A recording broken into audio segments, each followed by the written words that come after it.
sine wave from the oscillator that's here. So as I change things, you'll see a little bit of what's going on. So this is from the oscillator. So you've got triangle wave, sine wave, sawtooth wave, and a pulse wave, which you can change the pulse width. Okay, so those are the basic, the inputs of the oscillator. And to get started,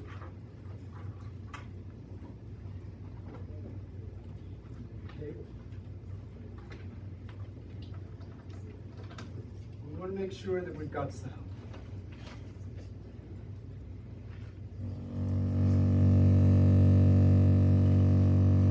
So pretty boring, right? You can change the frequency here with this knob, and as you get down to the very low frequencies, below 30 hertz or so, it just turns into clicks.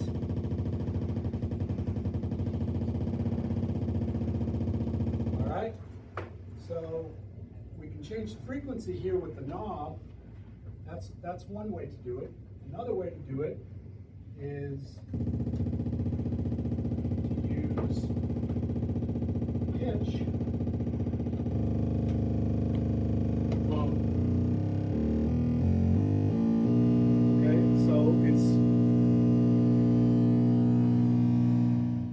It's 1 volt per octave. So each of the keys is a 12th of a volt, and that's how the control voltage works to change your frequency. So the next step is to put this into a filter where we can begin to shape the sound.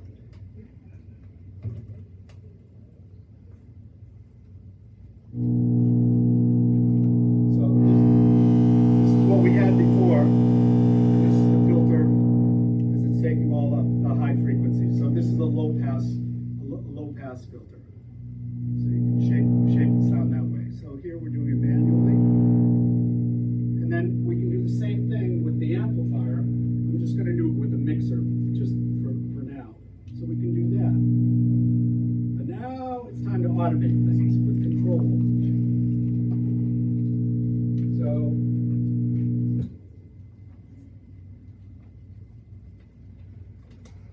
I'm going to take that filter, put it into an amp.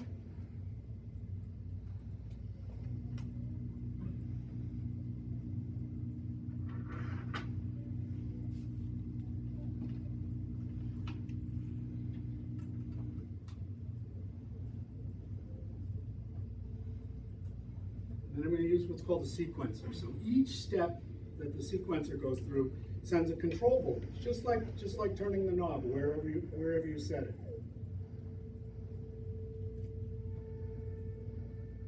So if I step through, and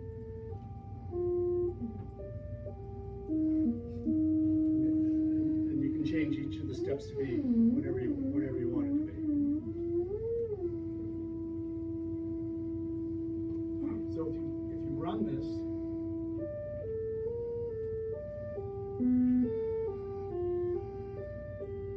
you start to be able to generate pitches. So it's a little computer music-y, you know, not quite so interesting. So now what we do is we want to start shaping the sound. So we can shape the volume, and you can shape the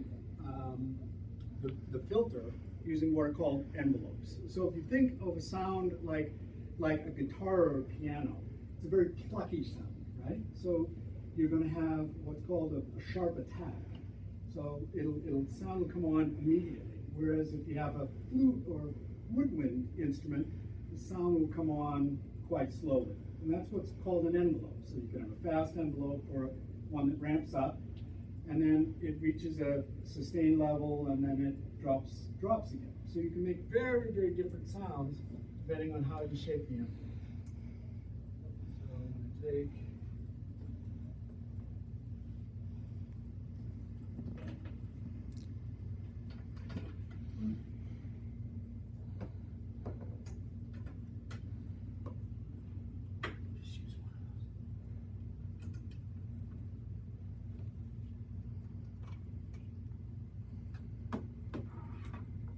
one envelope. And then I'm going to take, I'm going to take the same thing, and I'm going to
take, for each of those steps, we start taking some steps out.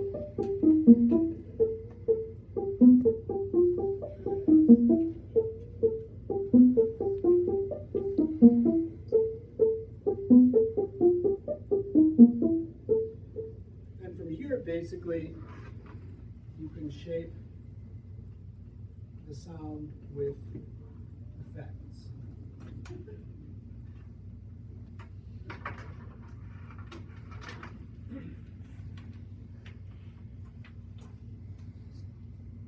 So for the envelope, are you passing both the audio and like a clock? There's a clock from the sequencer. It's a gate, a pulse, and that triggers the envelopes. And then I've got these wired so they both get one gate. They're normaled, so it gets one gate. But if I plug something into the other one, I can get another one.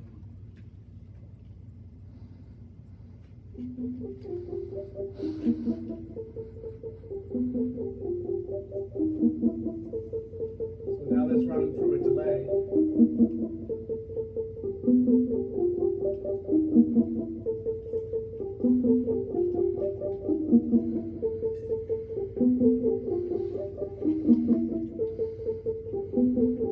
And you can begin to modify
I could go on all night, but you get the idea.